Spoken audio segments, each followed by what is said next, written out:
was gonna ask you guys, if you were to look at these garbage doors, right, and you were to choose a door, like which door do you think would fill up the fastest of all these? You got glass, you got metal, plastic, paper. Of course, you go behind this door, and that's plastic. That's our garbage, and this is a result of us recycling since we've been here. We actually have been recycling from day one, and we realized real quick that there's no garbage collection out here. So we had to figure out, what are we gonna do with our trash?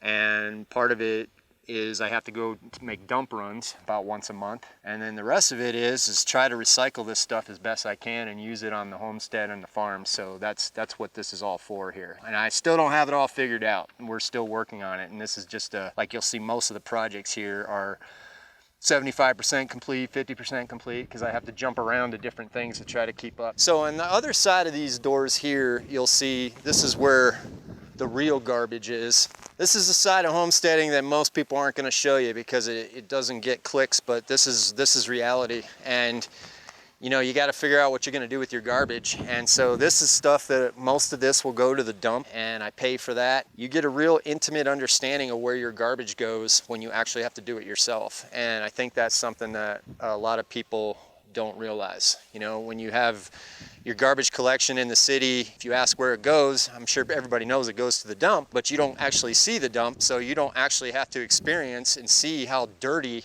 this process is, and it makes you realize how much garbage we make just from buying day-to-day things like groceries and things like that. So that's what a lot of this is. Got to put a door on it, but you can see here, got landfill will be this side, and then eventually it'll be styrofoam on this side, because styrofoam I'm actually going to be using for insulation. I'm going to grind it up and try to make some bricks out of it, because that's one of my many projects that I want to do. But you can see all the styrofoam over here, and believe it or not, I've already cleaned this out twice, so this is a once a month thing now where I have to take the garbage, so that's where we're at with that. This is a pallet shed, or was a pallet shed. I started off just pallets here. The first part that's gray there, all that was pallets, so it was just made to be a shed that we just stored stuff in, and that's all we used it for. And then it since evolved once I decided what I wanted to do with my farm. Eventually this is going to be a hydroponic grow room for herbs and things like that. Those doors we got on Craigslist, we try to get our materials either used or free as much as possible. And when we're building down here, I've always have that in the front of my mind of how can I do something with recycled materials, or how can I do it for free even. The windows on the side of that building there, that was a free window. I have a bunch of those that I picked up on Craigslist, and I do that a lot, and you'll see my junkyard over here, my scrap yard. What I do for a side income is I actually, I was a welder for a long period of time, and before I moved out here, so I do some fabrication work and stuff on the side to make money out here, and this is actually for a customer, and this is for an off-grid well pump. What this is these panels are adjustable as far as like you can raise them and lower them for the angle of the sun. So there's single axis where you can do that, and basically what I'll have here is pins that go through here to keep these in one spot, and then based on what time of year it is, they can raise these up to maximize the panels to make sure they're getting the most sunlight they can. And so basically the customer comes to me with something like this and says, I want this, and then my job is to try to figure it out and see if I can do it. So it's a combination of welding, fabrication, and also a little electrical, as you'll see here. What we have here is this is actually where the inverter's going. You open this up, and we have the inverter in this box here, and this is where the power is going to power whatever it is they're going to need. For them it's a well pump, but they're also going to be using it for other things, so we wanted to kind of modify it a little bit. This is a 5,000 watt inverter, so they can actually use this for other things, not just their well pump. So in here, this is where the batteries are. We needed to have a place off the ground for the batteries. And being it's for a well pump, you can get away with lead acid. And so basically these are 4 lead acid batteries in series for a 48 volt system. These batteries tie into this inverter eventually. And this inverter is actually an all-in-one unit, meaning that it has the charge controller built into it.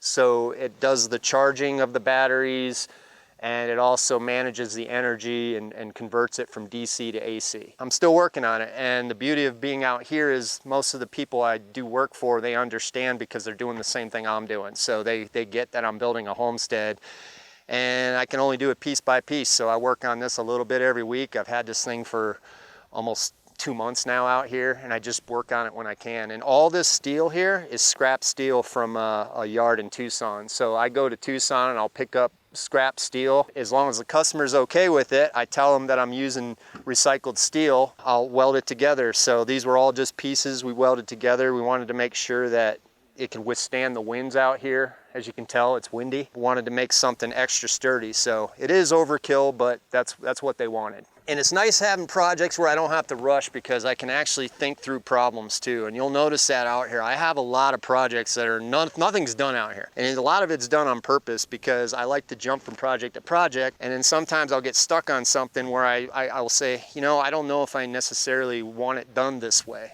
So I'm gonna think about it for a while. So I have so much to do out here that I can go on to something else, and then a month later I'll be like, you know, this is what I want to do with this. And so it works for me. It may not work for everybody, but for me, that's how I operate out here. This is actually going to be a cistern. This is, as you can see here, this is a swimming pool. And the idea is that we're going to have this swimming pool filled with fresh water. There's going to be a cover on here. Actually, today I'll be building one of the trusses for this, so you can see what I'm doing, but I'm going to be putting steel trusses across the top of this, and then the actual roof for this will all be its own rain catchment that will feed into the pool itself. So not only can this be filled with the water we collect from our rain catchment on the roofs here, this will also have a roof that will feed directly in through here. I just haven't quite figured out the plumbing yet. But basically, this will be filled with water. You can see here, this is a stucco that I have outside here. So I'm putting a stucco around this, and I'll go around it again and do another layer of stucco. At the base here, I'm gonna be using stones from the property, in which I'll be doing kind of a mortar and putting those over here. So it'll have like a little stone border all the way around it. And then of course the roof, I'll make it to where you can open it up and check the water and all that good stuff. So this is part of a whole system that ties into my hydroponic farm that I'm going to be doing in that shed right there. So this is going to be the water we're going to be using. Hopefully eventually it's going to all be rainwater. So everything out here, I want it to be rainwater, either from the roofs or from surface water collection. And that's what the goal is out here. Now, I don't know if that'll happen, but we're going to try as best we can.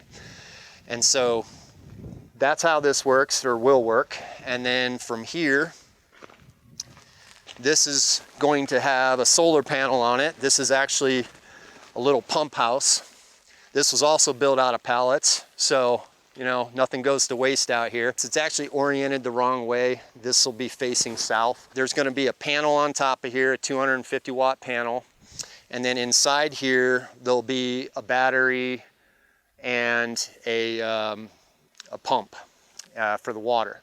So basically, there'll be a pipe that comes from that swimming pool, goes into here, and this is where you'll have a manifold, and everything from here will go into that building. So this is basically just a pump house. This is the first structure I built out here out of pallets. And when we first bought the property, we didn't even know if we were going to be living here or not. This was actually something where we thought about flipping. So first thing I did was I built this because I had a bunch of animals in an HOA neighborhood, and I was starting to get in trouble with the HOA. So I had to build something quick. And you can see here, this looks like a little prison here, but this is really to keep the coyotes and stuff out, because I used to leave them here a couple days at a time and have to come back. So, so I ran barbed wire across the top here. These are Nigerian dwarfs, or mixes of some kind. And this is their little home here. My wife takes them for a walk every day. Like I said, this whole structure here is about 1,500 square feet roughly, and this is all made out of pallets and just logs, mesquite logs from the property. And made all my fencing and everything that way, and you'll get to go in the chicken palace is what I call it.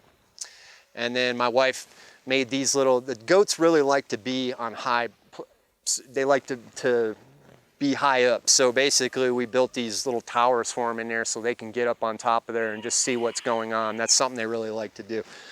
So Yeah, that's what this is. At first glance, a lot of people might think that, you know, we're trapping these goats in here, and that's not the case at all. Eventually, this whole area will be free range for them, but they actually get to come out here and they can roam the whole property. But this is for nighttime and just to keep them safe. When we first moved out here, we were in the middle of a drought, and the drought had went on for years, and this whole property looked like scorched earth. I mean, it was completely dirt, if you can imagine that. All those trees were dead. And so one of the things that I wanted to do out here was I wanted to let the vegetation grow and just keep it growing regardless of how ugly it looked, regardless of whether they're weeds or not, because the roots are going to help with erosion and they help build up the soil. I just finally knocked down these weeds because they died. And what I'm going to be doing with this, all this stuff on the ground here, as you'll see, is I actually will take this into the chicken pen and use this for cover on the ground so nothing goes to waste. Instead of going and buying straw, I already have straw here basically. So that's what this is. It doesn't look as pretty, but you know, one of the things I wanted to be careful about coming out here is not just bulldozing over everything and try to keep things intact. So you're going to see a couple things today that I do that you might ask yourself, well, why don't you just do this? Or why don't you just take the tractor and clear this out? And the reason is because I want to keep the landscape as natural as possible. So that's important to us. So we're trying to balance building a homestead and also keeping the land the way it should be, you know? So, and that's the truth. So yeah, that's what's going on here. All these weeds and stuff here, I'll be coming out with the rake. I do it a little bit every day. I did this last year, and I'll rake all this stuff up, and then I'll put it in a wheelbarrow and I'll cart it over to the chicken pen. So this little canal here, you can't really see it as well now, but you can see it goes back up by the RV, and you'll see that other one that meets it there.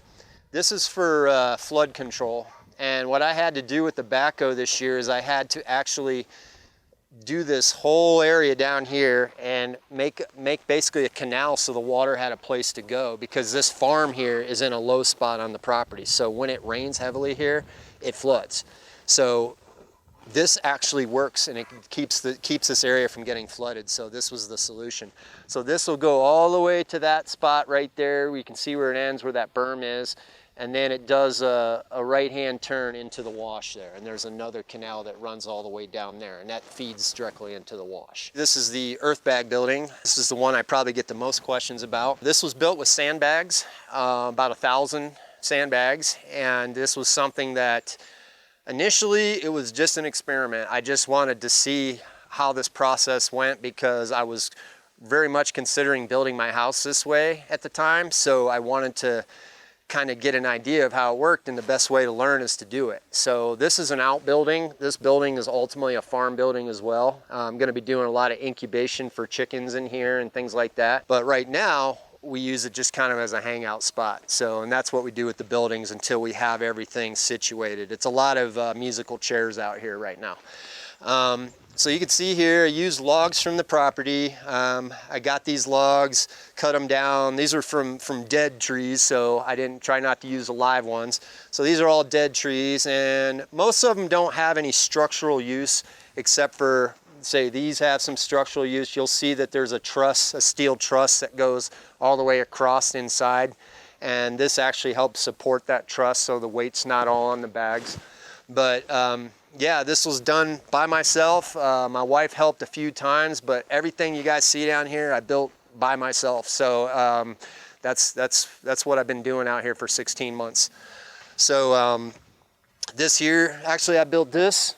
This is one of the first things. I needed a bench out here, so I found some logs and put this together. So this is kind of, I just set it here. It'll kind of be like a conversation piece, I guess, for later. Those dead weeds that we were talking about, right? So here you go. This is part of the process here. I'm gonna be taking these in here, but first I need to feed the chickens, okay?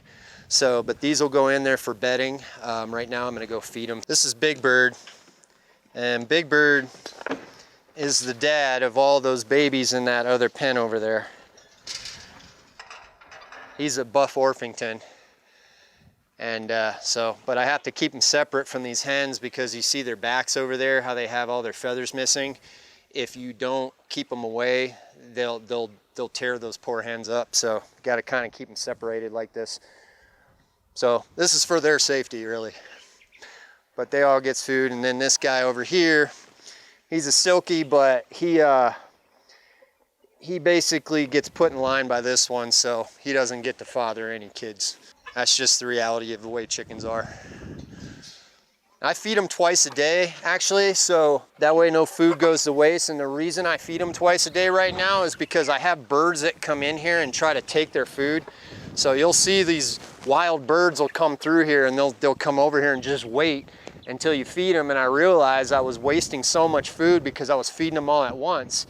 And so they don't eat all the food at once. They'll eat half of it and leave it sit. And while they were leaving it sit, the birds were coming in and taking the rest of their food. So I had to wise up to that because it got expensive. So I feed them twice a day. So I do this usually in the morning, about 6 in the morning, and then later in the afternoon, like 4 or 5 o'clock, I'll feed them again.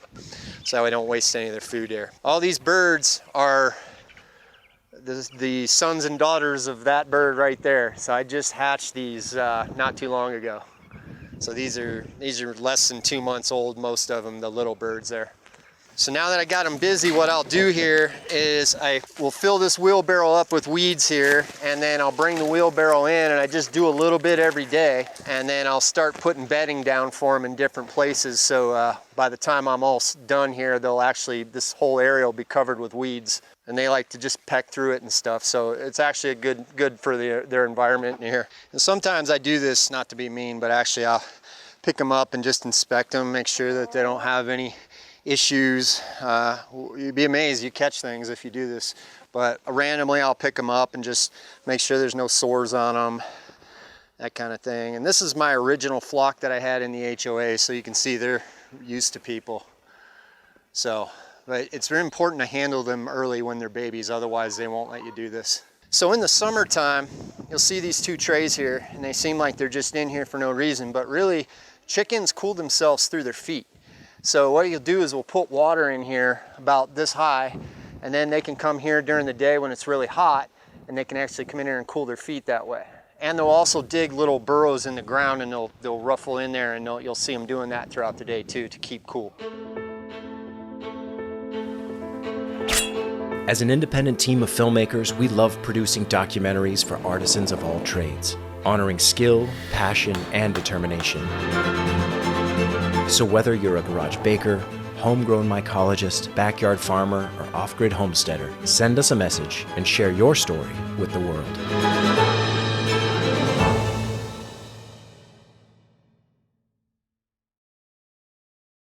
This hole right here, I dug this out with a backhoe just recently. This is a result of living out here for about 16 months and observing the land and how the water flows out here and where it goes and that kind of thing. This whole area is in a low spot on the property. So what happens is the center of our property is a hill, and on each side, of course, it slopes down this way. So what happens with the water when it rains is all the water comes down here, and then the wash is right behind you guys. So what I did was I put this here for a couple reasons. Number one, this is to catch water. This is going to be catching surface water like a stock pond. So eventually I think I'm going to be putting like a poly tarp in here, and this will fill up with water, surface water, and then this water will be pumped into another tank to filter either through sand and charcoal, gravel, or even chemically, which I can show you guys that process too. This is about 6,000 gallon capacity right here for water, and this water will be used for the farm operation that I'm gonna have over here, as well as the other hole you're gonna see, which is bigger than this one. But that's what this is. And so it does 2 things. It provides drainage too for flooding over here by the earth bag, because obviously the first thing that people told me when I came out here, the neighbors were like, why the hell are you building this thing here? It floods down here. And of course they've lived here forever, so they knew that. And I told them, I said, well, because I want my farm away from my house. I don't want my farm right on my house, so I wanted it far away. And I said, it can be done. I mean, people build houses in flood zones all the time. So, and this isn't even a flood zone, but it does flood here. So anyways, trying to use the topography of the land to catch the water for me instead of putting all the you know, infrastructure together just for roof water collection, which we will be doing roof collection as well, and we already do. But you can catch a lot more water a lot quicker with these than you can with roof water collection. I had to put this fence up because here in Arizona we have free range cattle. What this means is, for us, is that if I don't want people's cows on my property, I have to fence them out. And that's the rule here. And it's really frustrating and it sucks, but it is what it is. So if you don't want the cows here, you have to fence them out. So I had to spend the money on a fence and put the work in and put the fence up. And that's what this fence is for. I hate fences, but I have to put it up because otherwise cattle will come in here and destroy just about everything I built. So I don't know if I don't want to be too negative, but so here I had to kind of modify because this wash runs through our property here. So I had to kind of make a kind of a break line here, because I'm going to show you guys all the trash that gets collected in this wash here. It's really sad. When you know, the floods come and any garbage that gets put down here, I have a way to break away this fence here, you know, without having to rebuild a whole fence. So that's why I did it this way. And then here you can see the fence line. If you go over here, you'll be able to look all the way down there, and I'm going to walk you guys over to the trash pile. This here is probably the most unfortunate part about this property. Not even the train. You might think the train would be, but this is the worst thing for me. When we first got here, it started flooding down here about a week after we got here. We were having no rains for years. We were in a drought, and then all of a sudden we got this huge torrential downpour like a week after I got here. Everything got flooded down here, to the point where I was wondering why it was flooding so much, because it was, yes, we got a lot of rain, but it was like the water was sitting down here and we couldn't figure it out. And then I figured it out. So what was happening was people's garbage from wherever this wash comes from was collecting over here in this wash, and it was damming up the wash. And so all the water was just collecting down here, and it was pooling like a lake over here. So what you're looking at here is a process that I have to deal with here, and I have to go through this wash here, and I had to clean out all the garbage, other people's garbage, and figure out what I'm gonna do with all this stuff. So as you can see, lots of pallets, there's just tires, there's a washing machine. It's really unfortunate. So this was very aggravating, but I can't blame it on anybody because I don't know where the garbage came from. It just came from up there somewhere. So this was the part that I really got frustrated, and I almost wanted to throw the towel in when I saw this, because I said, this is just nasty. So this is also a rehab property. So I'm trying to rehab this property. I had to fence the cows out to get stuff to grow again, because the cows mow down everything. And the worst part was we were having a drought, and the cows were over here still eating anything that was left. So basically they were overgrazing, and there's no incentive for them to not do it. So that was a part that I had to understand real quick when I was out here, that if I want this land to look nice, I'm gonna have to do all the work. So anyways, yeah, so that's what this is. So I've come in here and I've cleaned out the wash enough to at least where the water can escape. But then I'm also gonna have to figure out what I'm doing with this stuff. And I'm gonna, believe it or not, I'm gonna recycle some of this stuff. I'm actually gonna use it on the homestead. I don't know what for, but we'll figure that out as we go. The irony of coming out here and homesteading was that the whole reason I wanted to come out and have a homestead was to farm. But what ended up happening when I moved out here is I realized I needed so much infrastructure that I had zero farming done at all. So I was out here for almost 16 months with nothing growing at all. So that really got depressing. So I decided to do something about it, and I realized I had to make time. So what you're looking at here is the beginning of my farm, and very humble beginnings here. All of this garden is made to keep the cows out. That's why this is built this way. So it keeps the cows from coming in here and eating up all of our greens. These are just pallet stringers. As you guys know and can tell, that I like to use pallets for a lot of our structures out here. And when you use the deck boards from the pallets, you get left with all these stringers here. And so I save all these stringers, and now I made these little cubes here so I can make cold frames out of these if I need to.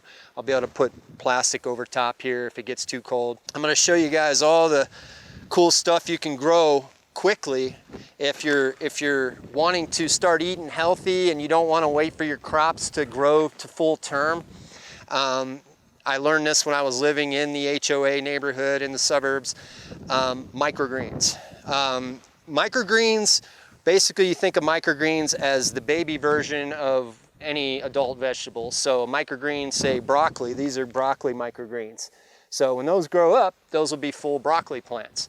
But what scientists have told us is that microgreens contain anywhere from 10 to 60 times the amount of nutrients per weight as the adult version. So in other words, like, yeah, my baby broccoli here will have however many times the amount of vitamins that the full grown version will have. And it varies based on the microgreen. That's why I can't give you an exact number. But you get the best bang for your buck, and they're done within less than 2 weeks. So right now what you're looking at is this stuff I threw together here, you know, in less than 2 weeks time.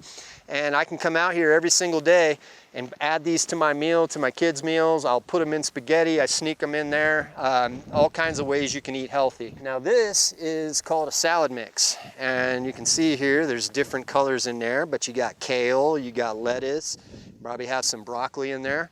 And these are ready to go. So what I can do is I can take these into the kitchen, do that, pull them out like that, just take a pair of scissors, cut off what I want, put them in a strainer, rinse them off, put them in whatever I'm eating.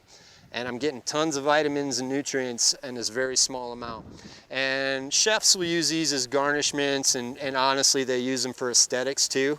But they really do provide a huge amount of vitamins and stuff like that, because what I was finding was happening to us when we first moved out here was that you'll find out that health is a big part of my life and my wife's life out here. Like, if you don't have your health, you don't have anything. And so for us, one of the key things we liked about homesteading is that the healthy lifestyle. But what happens is, to a lot of people that I've talked to, is that you actually end up eating very poorly when you're building a homestead, because you don't have any infrastructure, you don't have a kitchen, you don't have places to put things, you don't have anything grown, so you end up going to convenience foods. So this here would be the answer if I were to tell somebody who's just starting out. I would say get yourself into growing microgreens, because you can get this done quickly and build your homestead and get all the vitamins and all the things that you want quickly. Okay, so that's the reason I grow these. So I'm not selling them or anything like that. I actually eat these every day. So these are a salad mix. This here it's called wasabi, but it's not really wasabi. It's like a mustard green, because I like spicy food. So these right here, these have a little bit of a kick to them. I think they're, yeah. So these are like a mustardy type mix. They call them wasabi. And you can see here what I do with these cups, right? All I do is I have the holes in the cups. You can do this with recycled Gatorade bottles and things like that. You can just take a wood burner, burn these holes in the cups right here, like that. And then you put some dirt in there. This is just Arizona soil, nothing special about it. And you sprinkle your seeds in there, sprinkle a little dirt on top, and cover them up and let them germinate.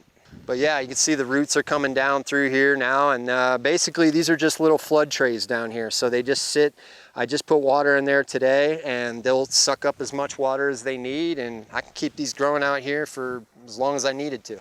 These right here are actually my pride and joy out here. When I had my garden back in Marana, that's where we lived for most of the time when we were in Tucson and Marana. These grow really well in hot weather, and they will grow really tall really fast. These are called moringas, or also known as a drumstick tree. The reason these are significant, because these are just moringa trees. There's nothing special about them except for one thing. I brought these out here last year, and I brought about 10 of them out with me. And we got a freeze, everything died. And so I thought, oh, they're dead. That sucks. They're not gonna make it out here, because we're in a high desert. We're in a completely different gardening zone right now. So what happened was, we got the monsoons this year, and I was walking around and I saw these sprouting out. So these actually made it through last winter. these two plants right here. And once the monsoons came, they just started coming back to life. So these two I'm really keeping an eye on.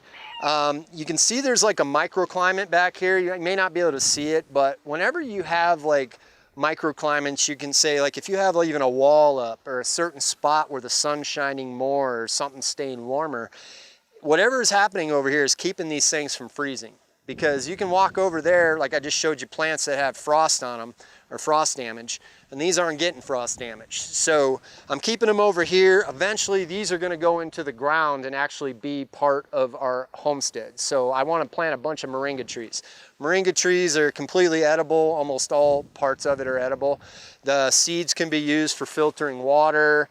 The leaves are used. People can use the leaves for controlling their blood pressure, for lowering blood pressure, that kind of thing. I personally am not a huge fan of the taste of them, but they're just beautiful trees. So I like having them, and I'm going to grow many more of them. But that's the significance of these. These here are just pepper plants that are probably going to die soon. So I started growing a bunch of peppers, and I realized I got these started way too late. And so these here are kind of hanging on for dear life here. I got a couple peppers growing off of them, but I kind of just counted these as a loss, these two. So you can see here, these sometimes even they'll grow in cups and they'll grow peppers. I've actually had them do that before, where a pepper will start growing off of them even in a little cup, and I don't even pay attention to them. So that'll happen sometimes. But this area here is actually where I first started germinating plants, and then I realized I had to get a little bit bigger. So that's what this area is. But these moringa trees are what I wanted to show you guys. So it's probably the most unique part of my property, is that I have a train that runs through my parcel. And this was obviously long before we bought it. But we almost passed on the property. We weren't going to buy it, but we got a good deal on it. And honestly, after being out here for a while, the train doesn't bother us at all. And I'm being truthful. Doesn't get to me in the least bit. I still haven't figured out how to tell which track it's going to run on, because you can see there's two sets of tracks over there. Oh, here it comes. It's coming right down here. If you can imagine, I have about 5 acres between where that train is right there and this track right here. Pretty much worthless, but I do own it. I like looking at the graffiti on the train too. That's actually something I enjoy doing. I can just take a look, and eventually our house is going to be right on top of the hill here, and all of our windows are going to be facing the track, so I can actually just look out and look at the trains. I actually think they're fun to watch. So they don't bother me in the least bit. Like I said, initially we thought that was going to be a no deal for us, but turned out it actually kind of keeps people out of here. So as you look around this homestead, you'll notice, especially down here in this farm area, that almost everything's built out of pallets or some kind of alternative building material. And one thing I realized quickly was that I started accumulating more materials than I could use at once, but I wanted to keep them. So I have to have a little bit of a scrapyard here. And it's a work in progress. It's something that I try to keep it organized as best I can, but this is probably the side of building a homestead that people don't get to see, so I'm going to show it to you. Almost all the stuff here was free stuff that I picked up. Either I picked it up at a construction site, all this PVC piping and stuff like that was picked up at construction sites where they just throw it in the garbage, literally. And this gate someone gave to me. All this metal here is scrap metal from projects and things like that. So I save all this stuff, and it's kind of an eyesore, but you'd be amazed at how much I actually come to this stuff to use it for projects. And I'm even going to show you guys a couple of those. So, you know, for example, being that I'm next to a railroad track, I have a lot of railroad spikes. So, and they'll wash over onto our property on the other side there. So I get tons of these in my wash, and I can make stuff out of this. I'm gonna make a door handle out of these today. So I do save this stuff. This here is part of a swimming pool somebody gave me I just picked it up. The ladders are from a swimming pool, but I'll eventually use this swimming pool frame to make a cistern. So I like doing that kind of stuff. It's actually just something I enjoy doing. Just trying to see what I can make out of nothing. So a lot of the stuff that was in the wash too that you guys saw, after I clean it off and look at it, it'll end up over here. So I'm trying right now to organize everything, but it's very tedious. So it takes a while to do, and I gotta sit here and sort through junk basically and figure out what I can and can't use. And then if I can't use it, I gotta send it to the dump. And if I can, then I got to figure out where to categorize it. So that's what the process is right now. So it's ugly, but it's functional. If you ever get a chance and you're living in, say, suburbia, or you live in an HOA, and they're building a new housing development close by, drive by those dumpsters that are outside of those houses. And if you get a chance, get out of your car when they're full, and you don't have to take anything, just look inside those dumpsters. You're gonna see stuff that you wouldn't even imagine that somebody would throw away, especially with lumber prices, what they were and stuff. And some of the stuff that I've pulled out of those things, and I was kind of a criminal, I guess, doing it, but it was all going to a dump. So I would pull 8-foot pieces of PVC pipe. I would pull boards that were almost completely intact, OSB sheets that were almost like halfway there, and there was no reason to throw them away other than they couldn't use them for houses. And I think what's happening with housing is they've figured out the most efficient way to build houses to make a profit. But what they haven't done is figured out how to efficiently build houses to use all the materials that they source to build those houses. So to me, very evident when you go to a dumpster. Out here, I don't waste anything. So I try to build, I use every little bit and piece I can to build with, and sometimes it creates an excess of this kind of stuff, and that's what this is for. Pallets, you can get them anywhere, okay? And you'd be amazed at what you can build out of pallets and what you can do with them. And there are companies that will just give you pallets because they get their shipments in and they end up having the pallets left over, and if they don't have a setup to recycle them, or if you're a smaller business, these companies, man, they just stack up and stack up and stack up, and they can't get rid of them fast enough. So there are plenty of companies in the city that will be happy for you to come and grab these pallets. And then you can take them apart and build all kinds of cool stuff out of them. You can build sheds out of them, animal structures, anything. So that's why I have these pallets. I actually had to stop taking pallets because I was getting so many of them and I couldn't keep up. That's why I still have all these pallets, and I'll still use them. These windows too, so we'll talk about these. Got these windows here on Facebook Marketplace for free. Somebody just wanted to get rid of them. These are those old school windows. They're all steel frame and everything. Most of them are still intact, but people just give this stuff away. If you're really, you know, have the motivation to go out there and get the stuff, I mean, you can get a lot of cool stuff for free. So these will actually be used in some kind of a structure. Who knows when, but they're here. So I have them and I can use them. One of the windows is in that shed over there. Yeah, these will sit here. Who cares how long, really, as long as I can use it. When we first moved here and we had these heavy monsoons, this hole filled up with water like that. And initially this was going to be a root cellar. Like, we had dug this out to specifically be a root cellar, and then the light bulb went on in our heads and said, wait a minute, we could use this for something else. So that's how this evolved. There's the hole, can't miss it. So you can see all the hoof prints from the cows, right? See all these hoof prints? That's because the cows, in order to get water, they come over here when this fills up, and until I fence them out, they come over here and they just drink this water, and those cows can consume like 40 gallons of water a piece. So yeah, it doesn't take long.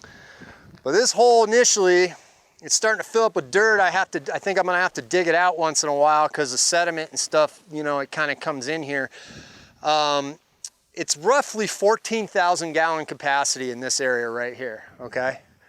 And in order to collect 14,000 gallons of water on a rooftop, like let's say if I wanted to do roof water catchment, the formula is 0.62 gallons per square foot per inch of water that you collect off of a roof. In other words, if I had 1,000 square foot of water catchment area on a roof and I got 1 inch of water, I should be able to expect 623 gallons, roughly. Now, if you were to try to figure out, okay, if say I get a 1/2 inch of water, this hole fills up with water completely to the top, right?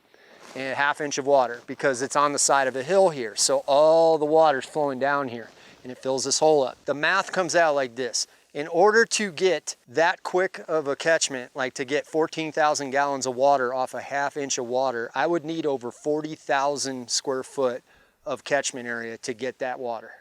So right away, the implications of this are huge because I realized real quick, I'm like, there's no way to even compete with this. Like I can get water like that, one downpour.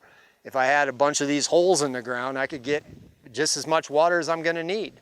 Now, of course, that sounds all good, but then there's the other side of it. Well, that's good, but what about filtration? When this fills up, it looks like a pond. All you have to do is go on YouTube and start researching water treatment facilities, and they already do this. So a lot of the water we get already is already, it goes through a process where they have catchment areas, reservoirs, where the water looks just like this, and it goes through a process of coagulation, flocculation, and then it comes out the other side into your faucet. So what we're going to be doing is I'm going to be doing a similar tactic where I'm going to take the water, we'll probably fill this with a liner to keep the water longer. Then the water will go from here, it's going to get pumped into a treatment tank, and in that treatment tank we're going to flocculate and coagulate, maybe not in that order, the water using a couple little chemicals, which as soon as I say chemicals, everybody just goes back and says, oh, chemically treated water. It's something that's been done for years and it's completely safe. So the water that we're gonna get off of these holes in the ground are gonna be huge, and I won't need to have 40,000 square foot of catchment area to do it. So that's gonna save us a lot of money, even though I'm gonna have to invest in other infrastructure and more tanks and maybe some way to treat the water. I might need to develop some kind of a big churning fan to do it, because that's what they do. They put the water in these big vats, and then they'll have this spinning like turbine thing that basically mixes the water up like this. And then when they put the coagulant and the flocculant, what the coagulant will do is it will take the particles that are in the dirty water and it will combine them into bigger particles. And then from there, the water goes and they put the flocculant in. And what the flocculant will do is the flocculant will sink those particles to the bottom. And then that's when you're left with clearer water. And then from there, the water has to be filtered yet again. So it's a multi-step filtration process, so that's the pros and the cons. So that I would say that would be the con of this, is that I'm gonna have to do a lot more filtration, but I also am gonna have to have a lot less of catchment area to do it. So the land is my catchment area. And another thing I would say about that is also, we're not gonna rely on just one or the other. This is gonna be part of a whole system. So redundancy is really important for us out here. When we're relying on these techniques for all of our water supply, we don't have a well. I don't have water even hauled in right now. All the water I've been getting has been from catching water, and it's been difficult. So in order to do that successfully, we feel that redundancy is really important. So we want to have multiple methods of collecting water, and this is just going to be one of other methods. And I'm going to show you guys the pool up here where I put some of this water. You can see I got a fence around the pool here because the cows will come and drink all the water if I don't do this. So I had to put this fence up. The pool was kind of a last second. I had to do it quickly because this was from the last rain that we got. So I went to Walmart, picked up a swimming pool. This is about a 3,500 gallon capacity swimming pool. And as I said, that holds 14,000 gallons, so I only got a fraction of it. But what I've done is I put the water in here, and now the water will eventually be treated with the flocculant and the coagulant. I did an initial treatment.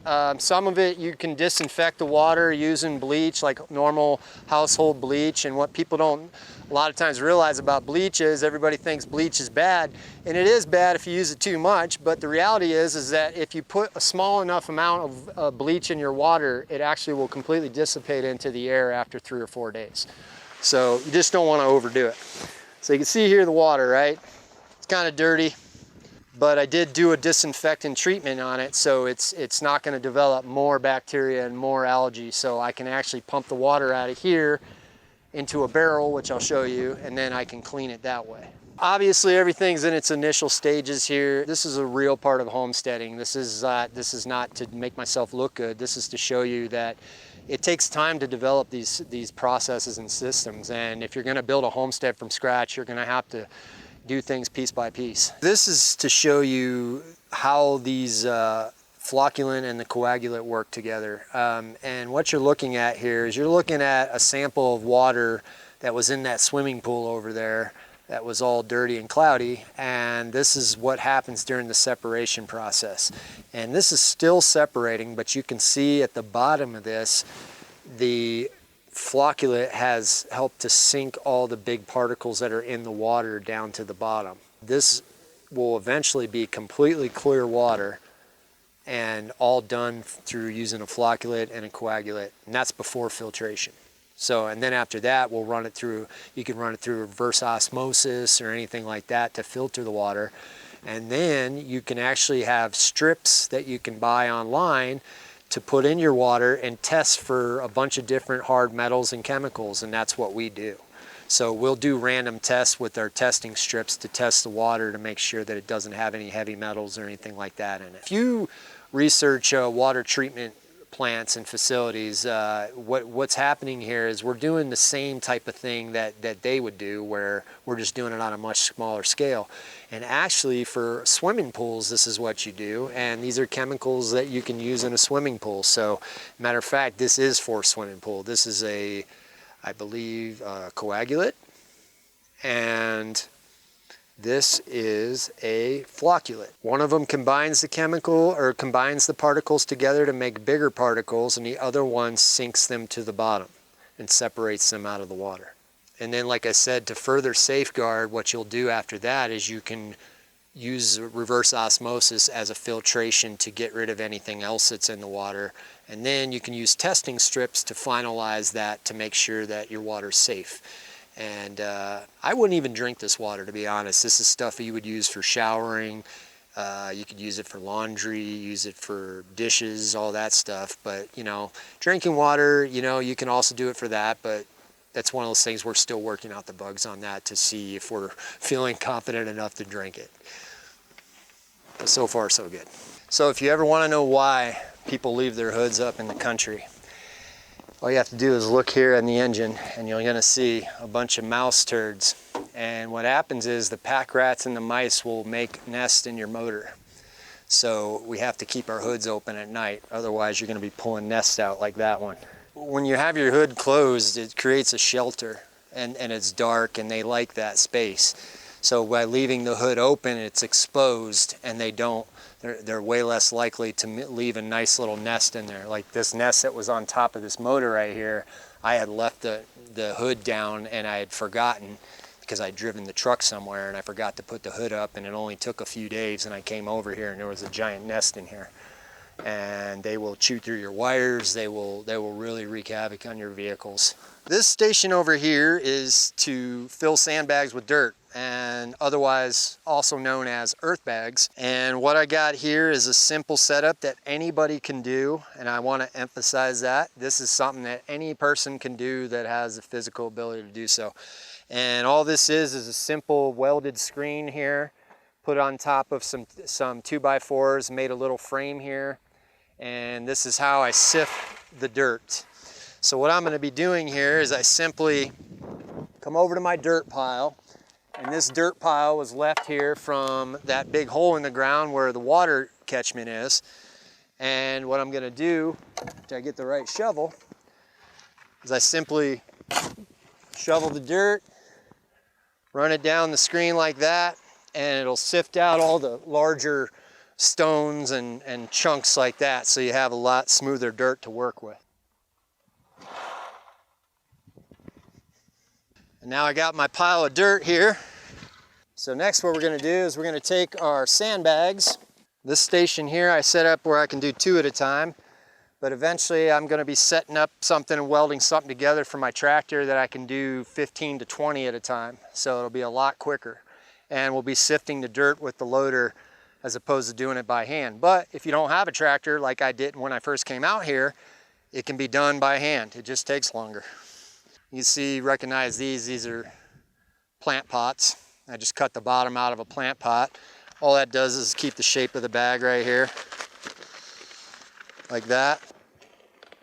And I just built this wood frame so this thing would rest in there just perfect like that. Put a couple clamps on the bag to clamp it to the side of this. I think the record I had doing this, if I remember correctly, was 18 in an hour. So I could be able to fill 18 of these bags in 1 hour was the max that I remember doing. But it's all about getting a rhythm. Once you get a rhythm to it, it's just like anything else. So then what you're gonna wanna do is once you got your bags in place, you have your sifted dirt. Now you're gonna get a pail that you wanna fill up. Now in this pail here, I have a line here that marks the perfect spot to fill these bags as full as I want them to be, all right?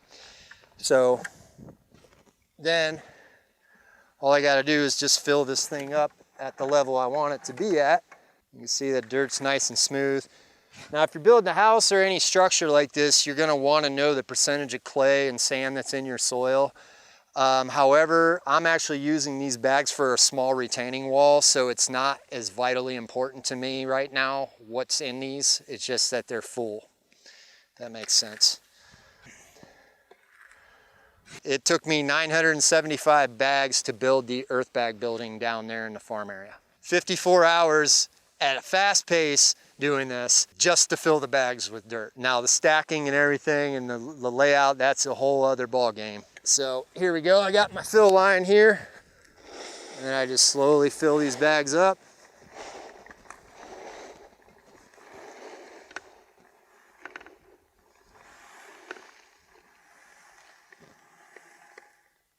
There's one. And you can see why I want to automate this. It took me one time building that building, and I honestly was gonna not build my house this way because it took so long. And then I said, you know what? Actually, now that I have a tractor over here, I could actually rig up something. They have these bag fillers that you can buy for like $9,000, and they hook on to the end of your tractor, and you can fill like 20 or 30 bags at a time. But I figured I can weld one together, do something similar. And then the dirt sifting, I'm gonna have a giant screen with the tractor where I'll be able to just dump all the dirt through the sifter at once. Take away some of the pain and misery of this. But like I said, you can see why I get a lot of time to think out here. A lot of podcasts too. And exercise. This is about 50 pounds of dirt, so each one of these bags will be anywhere from 40 to 50 pounds each. A little bit of grass in there, that's okay. So now the next step, take these clamps off, and I'm gonna pull this thing out. There's one.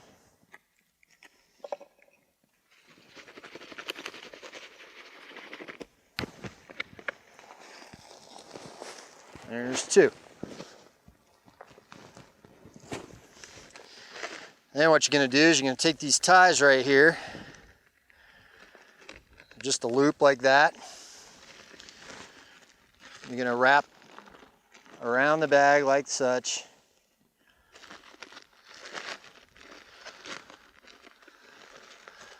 Tighten it up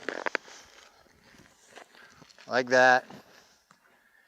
And then you go one this way, one that way, one this way, one that way. And you just keep doing that until they're mostly around. Then I make a square knot. So I'll go right over left,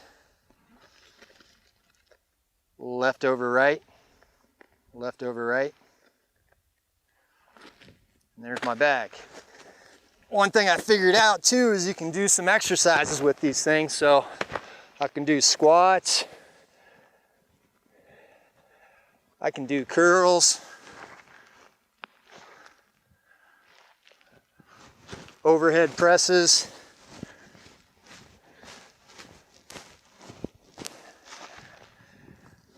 and you can make a set out of it. So you could get all your exercise you need doing this. No need to go to the gym. So if you figure out the math there, you said I'm on 900 and some bags at 40 to 50 pounds each, roughly. You're looking at what, about 40,000 pounds of dirt, something like that, roughly. So that's just for that little building over there.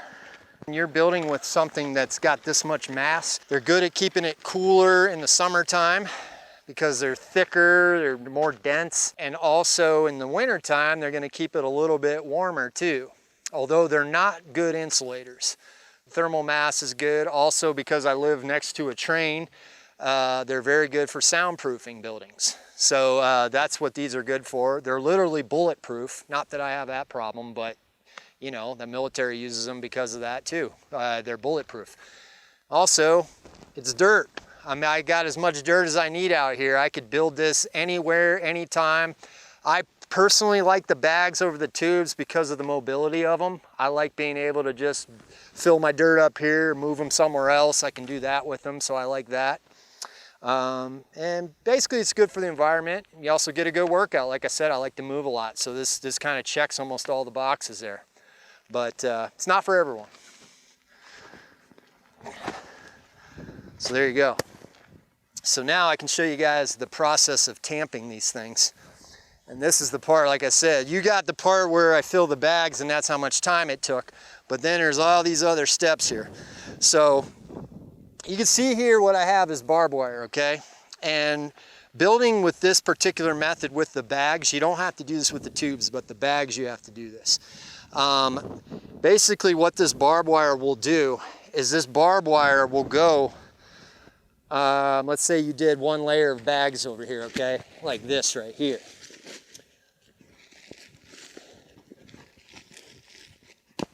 First thing I'm gonna do is get my tamper. Now you can buy these in the store, but I made my own custom tamper because this thing is 3 times heavier than the ones in store, so I can get a lot more tamping done in a short amount of time, and it's very good exercise. So you can see here, it's about the size of this bag, so it's perfect.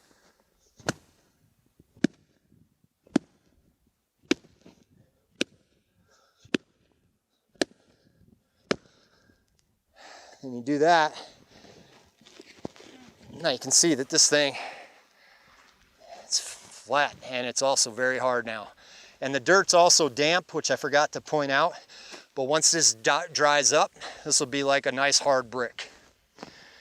So you're gonna tamp that one, and then if I were building a house or something, then I would have this one next to it, and then I would tamp it down.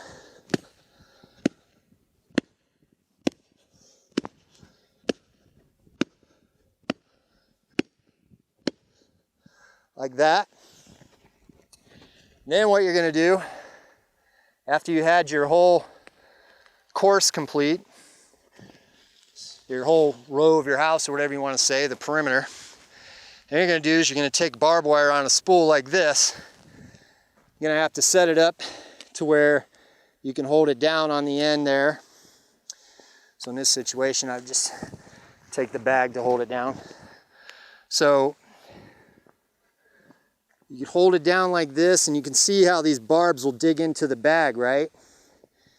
And then if you do 2 rows of this, so in this situation, for demonstration purposes, I'm just gonna go backwards here and make a little loop. So it'll be like this, okay?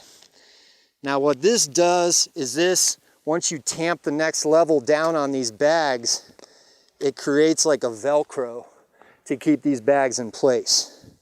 So if there's any seismic activity or movement, these are gonna stop the bags from moving around. So then what I would do if this were a house, well, one thing you wouldn't wanna do is you wouldn't wanna have a crease here and a crease here. You wanna go in between them, just like you do laying bricks. So I would be doing that, and then I would go across that way. So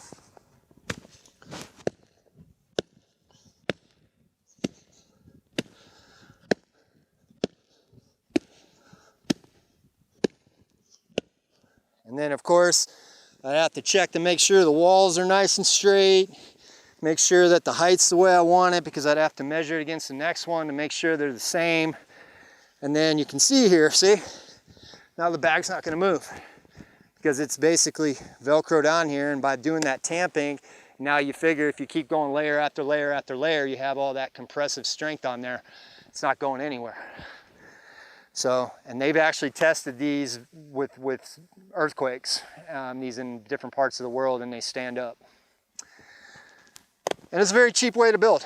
If you don't have a lot of money, this would be a perfect way to build a house, you know, because you'd be getting in shape, you'd be doing good for the environment, you'd be working out hard, and you'd save a lot of money. You just put a lot of sweat equity in, and I think it's great for a lot of people. So unfortunately, the way our society is set up, it's really hard to get permitted to do these types of things. So that's a kind of a hurdle we have here, and that's why you don't see these very much here. More physical activity, as I said, I like to work. So what I'm doing right now is I'm using a caliche bar, or San Angelo bar. I think it's a caliche bar for us. But basically it's a big steel rod, it has a point on it. And you can see here I have all these nice stones there in the property. They're all over the place. And one of the things that my wife and I want to do out here is keep the land as intact as possible. So there are definitely other ways that you could do this a lot quicker by sifting the dirt and digging all this out, but I don't want to do that. So even by removing the stones, I'm removing a habitat for some bugs and critters. So I'm trying to keep the land as clean as possible without a bunch of digging everywhere. So that's why I do this method. It takes a lot longer and it's a lot more work, but it makes us happy at the end of the day to look at the nice grass. So this right here, these stones here, you'll look at them, they don't think they're that deep in the ground, but they are. So you'll pull it out and you'll see how much stone that was, right? And then what I'm going to do is put them in the loader.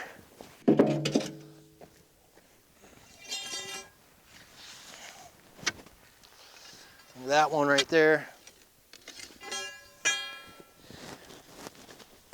And I have dug lots and lots and lots of stones out of it. These stones I'm going to be using some masonry, doing some basic masonry and making a nice little stone border wall that goes around the outside of that building. And it actually has a purpose. It's not just for aesthetics, it's also because I put a water barrier / tarp around the building, and then I put that up first, and then I put these stones over top of it to give it a nice look. And they're free, so just you gotta find them. The only real negative about doing this is it creates little divots in the ground here, so if you're walking through here, you might twist an ankle or something, you know? So I'm hoping over time erosion and stuff will take care of that. There's a big one. This is how I've lost over 30 pounds being out here. 16 months, 30 pounds. Right now it's harder to see them because of all the vegetation here, but that's a good thing. First got out here, there was no grass out here at all, and you could see all of them. It's kind of like going on a treasure hunt. One thing I will say is if you think you're above doing this kind of stuff, this isn't the life for you, because I do some of the most menial jobs out here and I don't mind doing them, and I think a lot of people think they're above doing that and they'll go hire it out to somebody else. But you know, your exercise, your financial freedom, it's all right here if you want to put the work in. So I basically get all these for free. I'll get a good workout in, lose a little bit of weight, feel good at the end of the day.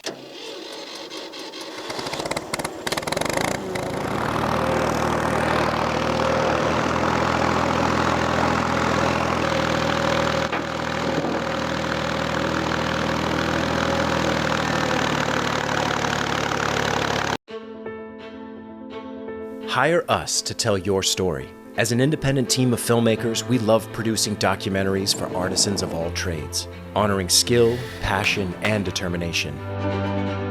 The fruits of our labor literally creates happiness. Founded in 2020, we harness our collective experience and enthusiasm for storytelling to deliver content that resonates with viewers on every level. Think big and think outside of the box. We avoid the constant noise of clickbait news and outrage headlines, instead crafting more intimate narratives that touch on the purpose of life itself. Stories that not only inform but also inspire. Whether it's the art of agriculture, the science of fermentation, an innovative garage startup, or the intricacies of off-grid living, we're here to explore it all and invite you to join us in the discovery. You're just working with what you have at hand instead of having unrealistic expectations. We know the world is brimming with hidden stories waiting to be told. These are tales of ordinary people doing extraordinary things. The biggest thing is to realize that there's nothing that you can't do. Embodying the American spirit that with hard work, dreams really can come true. So whether you're a garage baker, homegrown mycologist, backyard farmer, or off-grid homesteader, send us a message and share your story with the world.